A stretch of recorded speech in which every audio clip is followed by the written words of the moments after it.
আসসালামু আলাইকুম। সংবাদে আপনাদের সবাইকে স্বাগতম জানাচ্ছি আমি মিম। শুরুতেই সংবাদ শিরোনাম। ত্রয়োদশ সংসদ নির্বাচন, বিএনপি ও জামায়াত জোটেই হবে মূল লড়াই। এদিকে অভ্যুত্থানের নারীমুখগুলো কেন এনসিপি নিয়ে ক্ষুব্ধ জানাবো। ইনকিলাব মঞ্চের সর্বাত্মক অবরোধ, নতুন 4 দাবি। অন্যদিকে গণপিটুনি, মব সন্ত্রাসের ভয়াবহ রূপ, বিচারের বাণী নীরবে কাঁদে। সবশেষ জানাবো, বিভিন্ন দলে ঢোকে গেছে ফ্যাসিস্টদের দোসর দুষ্কৃতকারী, বললেন স্বরাষ্ট্র উপদেষ্টা। শুনছিলেন শিরোনাম, এবার বিস্তারিত। ত্রয়োদশ সংসদ নির্বাচনে বিএনপি ও জামায়াত জোটেই মূল লড়াই। নির্বাচন সামনে রেখে রাজনৈতিক অঙ্গনে এতদিন ধরে নির্বাচনী জোট গঠন তথা কোন দল কার জোটে যাবে এটা নিয়ে নানান আলোচনা, জল্পনা কল্পনা, হিসাব নিকাশ চললেও অবশেষে সেটির অবসান ঘটেছে। মনোনয়নপত্র জমার শেষ দিনের আগেই বিষয়টি পরিষ্কার হয়েছে। দলগুলো এখন মোটা দাগে দুটি জোটে বিভক্ত হয়ে গেছে। নির্বাচন এখন কার্যত এই দুটি জোটের মধ্যেই হতে যাচ্ছে, এটা স্পষ্ট। একটি হচ্ছে বিএনপির নেতৃত্বাধীন জোট, অন্যটি হচ্ছে জামায়াতে ইসলামের নেতৃত্বাধীন জোট। তবে ক্ষমতায় যাওয়ার এই মেরুকরণে জোটে ও দলে ভাঙা গড়ার খেলাও দৃশ্যমান হয়েছে।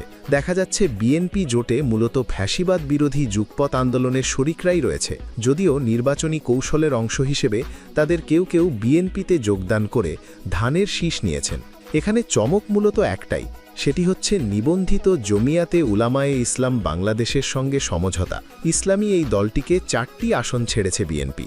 অন্যদিকে দীর্ঘদিনের মিত্র জামায়াত আগামী নির্বাচনে বিএনপির মূল প্রতিদ্বন্দ্বী। সেই জামায়াত বেশ কিছু ইসলামী দলসহ গণ অভ্যুত্থানের মধ্য দিয়ে গঠিত তরুণদের নতুন রাজনৈতিক দল জাতীয় নাগরিক পার্টি এনসিপিকেও কাছে ভিড়িয়েছে। এছাড়া কর্নেল অলি আহমেদের এলডিপিও শেষ মুহূর্তে সামিল হয়েছে এই ইসলামী জোটে।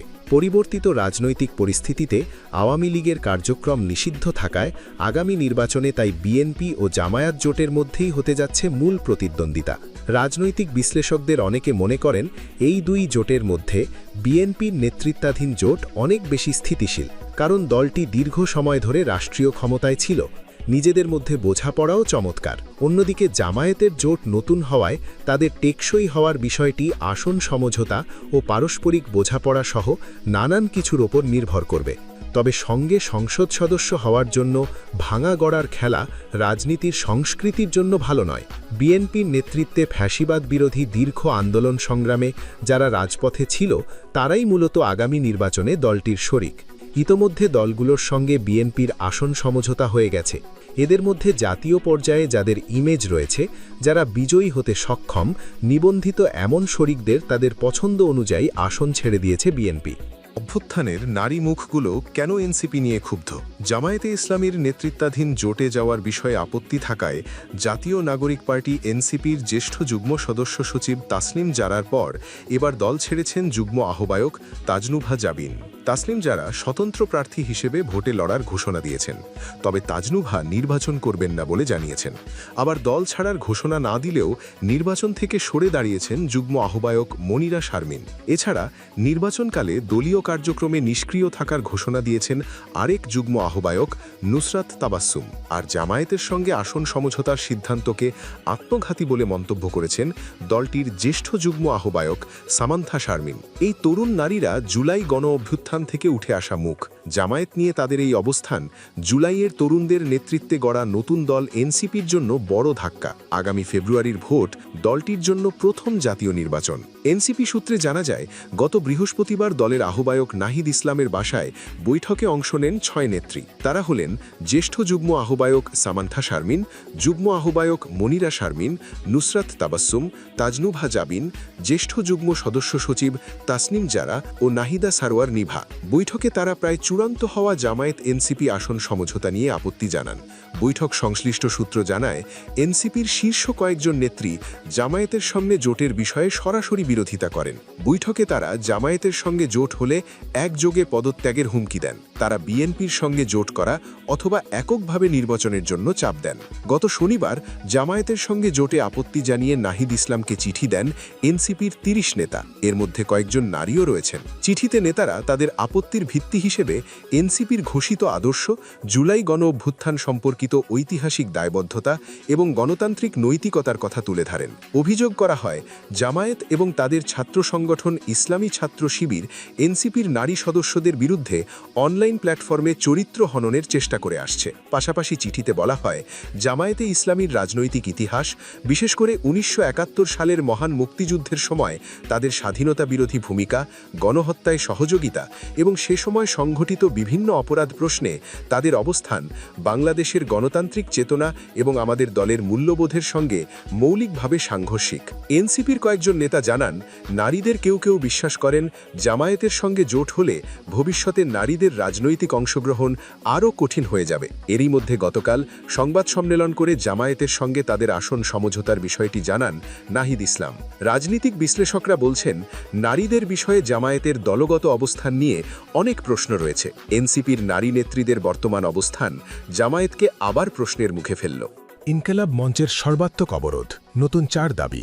ইনকিলাব মঞ্চের আহ্বায়ক শরীফ ওসমান হাদির হত্যাকারীদের গ্রেফতার ও বিচার দাবিতে সর্বাত্মক অবরোধ শুরু করেছেন দলটির নেতাকর্মীরা। পূর্ব ঘোষিত কর্মসূচি অনুযায়ী গতকাল রোববার দুপুর ২টা থেকে অবরোধ শুরুর কথা থাকলেও বেলা ১১টার মধ্যেই তারা রাজধানীর শাহবাগ মোড়ে আসতে শুরু করেন। দুপুর ২টার পর ইনকিলাব মঞ্চ শাহবাগ মোড় বন্ধ করে দেয়। এতে এই এলাকা দিয়ে সব ধরনের যান চলাচল বন্ধ হয়ে যায়।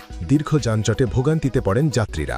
সরজমিন দেখা যায়, শাহবাগ মোড়ের মাঝখানে বসে ইনকিলাব মঞ্চের নেতাকর্মীরা একটু পরপর স্লোগান দিচ্ছেন। এ সময় মঞ্চের নেতাকর্মীরা আপোষ না সংগ্রাম, সংগ্রাম সংগ্রাম, উই ওয়ান্ট জাস্টিস, দিল্লি না ঢাকা, ঢাকা ঢাকা, গোলামি না আজাদি, আজাদি আজাদি, যেই হাদি জনতার সেই হাদি মরে না স্লোগান দিচ্ছেন। শাহবাগের কর্মসূচিতে নতুন করে ৪ দফা দাবি জানানো হয়। দাবিগুলো হল, হাদি হত্যায় জড়িত সবার ২৪ দিনের মধ্যে বিচার, বাংলাদেশে কর্মরত ভারতীয়দের ওয়ার্ক পারমিট বাতিল, শেখ হাসিনা সহ আওয়ামী লীগের নেতাকর্মীদের ফেরত না দিলে ভারতের বিরুদ্ধে আন্তর্জাতিক আদালতের আশ্রয় নেওয়া এবং সিভিল ও মিলিটারির আওয়ামী লীগের দোসরদের বিচারের মুখোমুখি করা।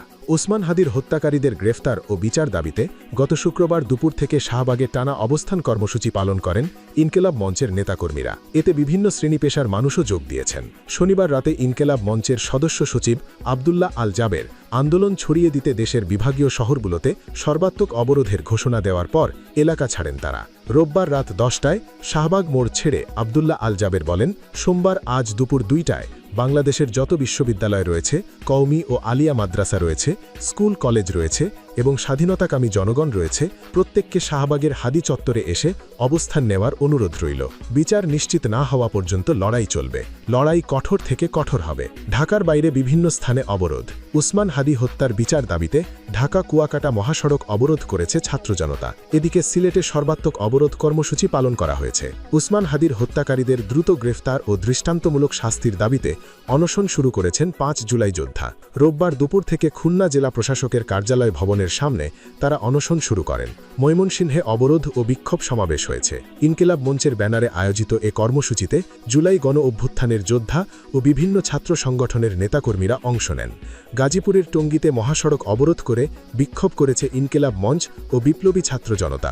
নারায়ণগঞ্জের সিদ্ধিগঞ্জের সাইনবোর্ডে ঢাকা চট্টগ্রাম মহাসড়ক অবরোধ করেছে ছাত্র জনতা। হাদি হত্যার বিচার দাবিতে চট্টগ্রামের শাহ আমানত সেতু অবরোধ করেন ইনকিলাব মঞ্চের কর্মী সমর্থকরা।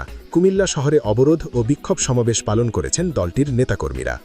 গণপিটুনি, মব সন্ত্রাসের ভয়াবহ রূপ, বিচারের বাণী নীরবে কাঁদে। বাংলাদেশে গত ১৬ মাসে মব সন্ত্রাসের নামে নানা রকম অপরাধ সংঘটিত হয়েছে। বাড়িঘর, শিল্প কারখানায় অগ্নিসংযোগ, হামলা ও লুটপাট, গণমাধ্যম অফিসে হামলা, অগ্নিসংযোগ ও লুটপাট, সংস্কৃতি কর্মকাণ্ডে বাধা ইত্যাদি। তবে মব সন্ত্রাসের সবচেয়ে ভয়ঙ্কর রূপ হচ্ছে গণপিটুনি। চুরি, ছিনতাই, রাজনৈতিক বা ব্যক্তিগত দ্বন্দ্বের অভিযোগে গণপিটুনিতে মৃত্যু বেড়েই চলেছে। চলতি বছরের প্রথম 11 মাসে মব তৈরি করে 182 জনকে হত্যা করা হয়, যার মধ্যে ঢাকায় নিহত হয়েছেন 72 জন। সংশ্লিষ্টরা বলছেন, সরকারের পট পরিবর্তনের পর গণপিটুনিতে হতাহতের সংখ্যা বেড়েছে। আদালত প্রাঙ্গণে মারধরের শিকার হয়েছেন সাবেক মন্ত্রী, এমপি থেকে শুরু করে বিচারপতিও। সেই ধারাবাহিকতায় গণপিটুনিতে হত্যাকাণ্ডের ঘটনা দিন দিন বাড়ছে। রাজনৈতিক প্রতিপক্ষ থেকে ব্যক্তিগত প্রতিপক্ষকে হত্যার ঘটনা ঘটছে। গণপিটুনিতে হত্যার তালিকায় প্রতিবন্ধী ও শিশুরাও রয়েছে। এসব ঘটনায় আইন শৃঙ্খলা রক্ষাকারী বাহিনীর সদস্যরাও নিষ্ক্রিয়।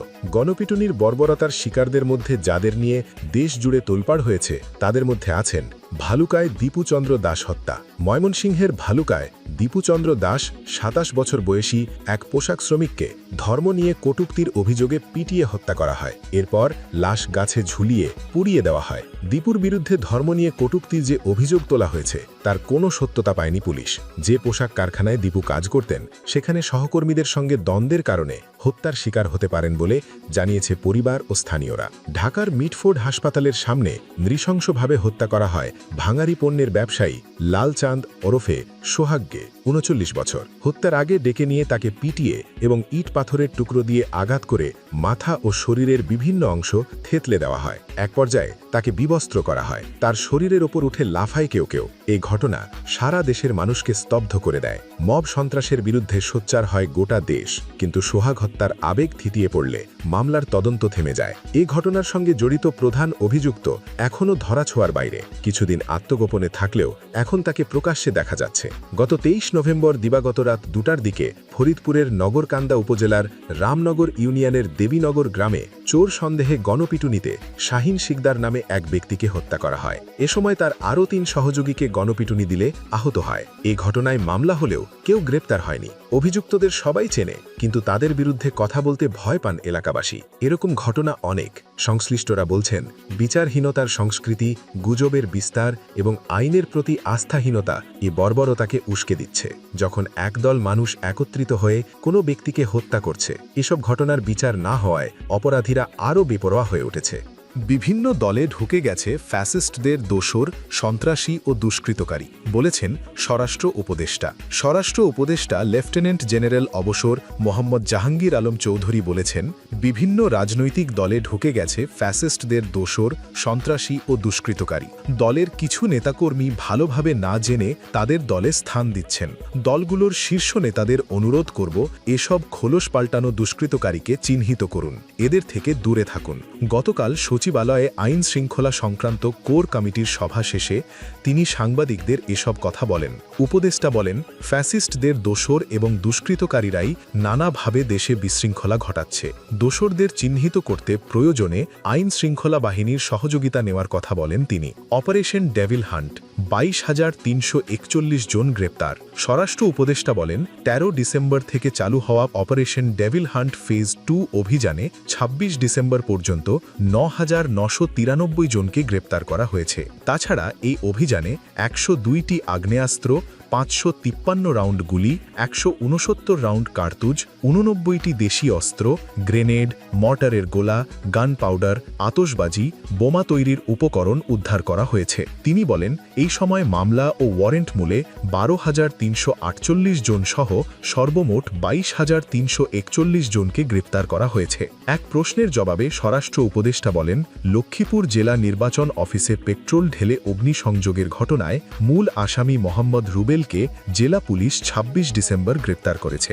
22 ডিসেম্বর খুলনা মহানগরীতে জাতীয় শ্রমশক্তির কেন্দ্রীয় সংগঠক মোতালেব শিকদারকে গুলিবিদ্ধ করার ঘটনার অন্যতম আসামি DK শামীম ওরফে ঢাকাইয়া শামীম সহ মোট 3 জন সন্দিগ্ধ আসামিকে র্যাব গত 25 ও 26 ডিসেম্বর নগরীর বিভিন্ন এলাকা থেকে গ্রেপ্তার করেছে। জাহাঙ্গীর আলম চৌধুরী বলেন, প্রাথমিক তদন্তে জানা যায় মাদক ক্রয় বিক্রয় ও চাঁদাবাজির টাকা ভাগাভাগির ঘটনাকে কেন্দ্র করে এই হত্যা চেষ্টা হয়েছে। এই ঘটনার পর বিজিবি তাৎক্ষণিকভাবে সীমান্ত ও সীমান্তবর্তী এলাকায় সর্বোচ্চ সতর্কতা জারি করে। যশোর রিজিয়নের আওতাধীন সীমান্ত এলাকায় নিয়মিত টহলের পাশাপাশি বিশেষ অভিযান পরিচালনা করে এ পর্যন্ত 18 জন দুষ্কৃতকারীকে আটক করে পুলিশের কাছে হস্তান্তর করেছে।